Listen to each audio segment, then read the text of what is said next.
Шинэ өглөөний мэнд хүргэе. Энэ өдөр бүр амьд хөтөлбөртэй хамт байгаа та бүхэндээ баярлалаа. Тэгээ хамтдаа Бурхан эзэндээ залбираад эхлэе. Мөнхийн Аава тандаа баярлалаа. Энэ шинэ өглөөний төлөө тандаа талархъя. Энэ өглөө бидэнтэй хамт иж та ярих байгаа миний дээр та өдөр дэмжиг өгөөрэй.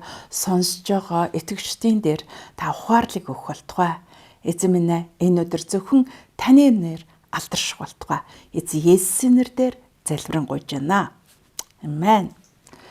За бүгдээр хамтдаа Үлс номын 15 дугаар бүлгийн 37-оос 39-ийг хамтдаа уншъя. Үлс номын 15-ын 37-оос 39. За. Марк гэдэг Йоханыг өөртөөхөө хамт авч явахыг Барнаб хүсжээ. Памбул тэднийг орхиж Үлсийн төлөө хамт яваагүй түүнийг авч явах хэрэггүй гэж Паул үзжээ.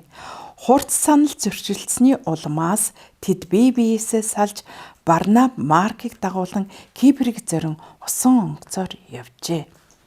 За энэ хэсэг байгаа.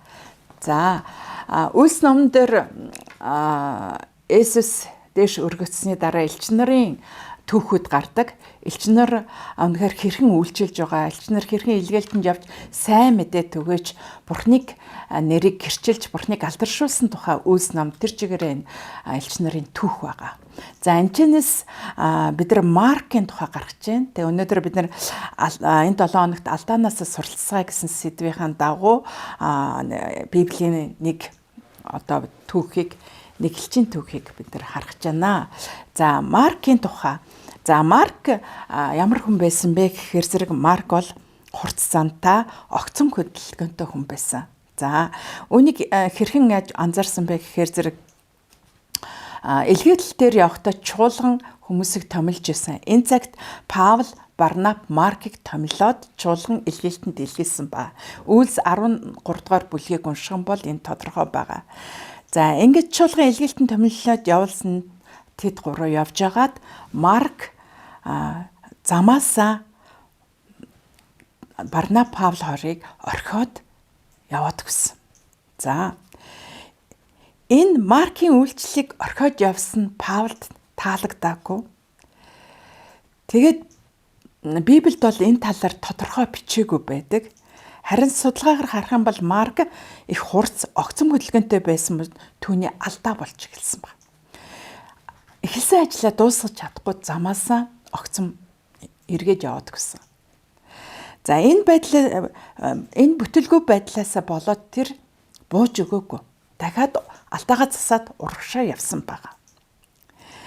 За Маркас болж Паул Барнаб хоёр маань маш хурц зөрчилдөөн үүссэн.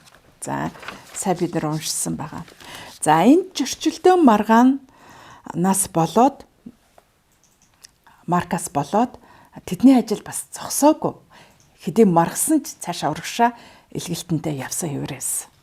За бурханлаг сайн хүмүүс хүртэл зөрчилддөг. Гэхдээ өнөөдрийн энэ Маркийн явсан сайн тал нь юу вэ гэхээр Маркийг Паултай хамт явуулах нь бол хүчилсэн хэрэгэс. Паул Марктай явах дургүй байсан. Харин үүнийг Барнаб Барнаб гэдэг сайхан сэтгэлтэй Барнаб Марктай яваад Маркийг сүнсээр өсгсөн байгаа. Итгэлээр нь өсгсөн байгаа. Тэр сайн дагалдагч болгож төлөвшүүлсэн байгаа. Тэгээд Маркийг Барнабтай явсны дараа дахиад Марк Паултай нэгдээд илгээлтэнд цаашаа маш олон амжилтуудыг гаргасан байна. Тэгээ Марк номыг унших юм бол Маркийн тухай бас өөрийнх нь өгүүлсэн зүйлүүд байгаа. За энэчнээс харахад Барнабыг харахад Барнаб хүнээ таньсан байна. Харагдах өнцгөөс болоод урд болсон зүйлийг бид нэр харах хэрэггүй. Одоо бид нар тэнд маргалзажсэн, чөрчилдсэжсэнтэй гэд одоо өс хонцон санах хэрэггүй. Паул Барнаб бол энийг аль хэдийн мартаад урагшаа зорилгоо гүйцэтгэлтэй явсан байна. Тэгвэл өнөөдөр алдаагаа засаж урагшаа хөдөлгөхөд бид өөрийгөө тодорхой харах хэрэгтэй.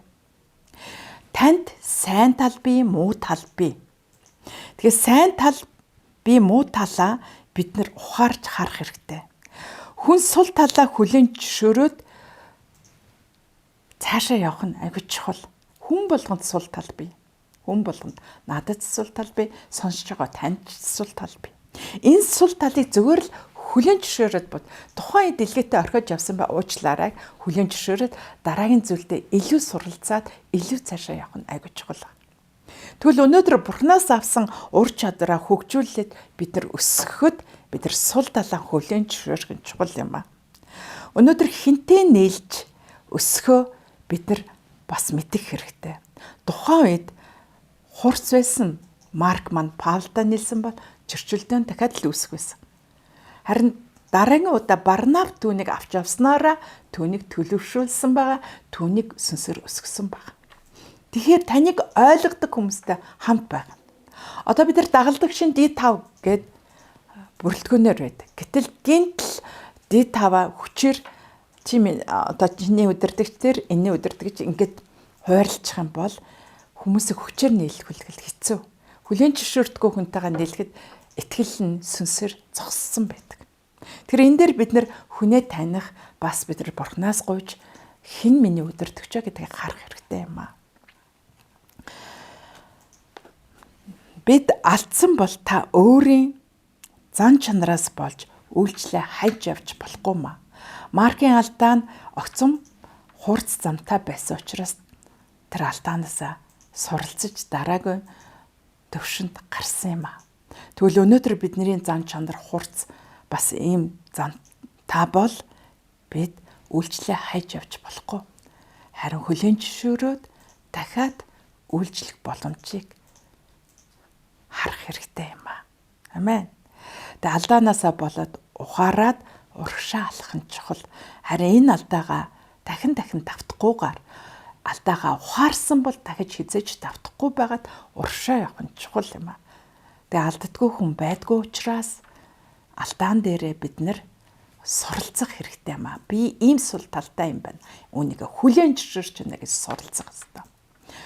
Зарим хүмүүс тэр орхиж явснаар дахиад би яаж очих юм? Би хаяаж явцсан, би хаалгаас аваад явцсан шүү дээ гэж алтаанаасаа болоод тэр чигээрээ зогсдог. Тэр чигээрээ бас Бурханаас олддог. Найз нөхөд эсэм бүлэг удирдагчаасаа салдаг байгаа.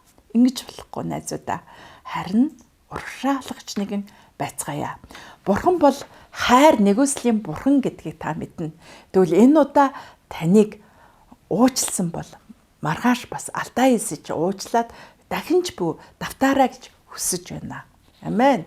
Тэгээ баярлаа. Тэгээ бүгд хамтдаа эзэн Бурханаасаа залбирая. Тандаа баярлаа.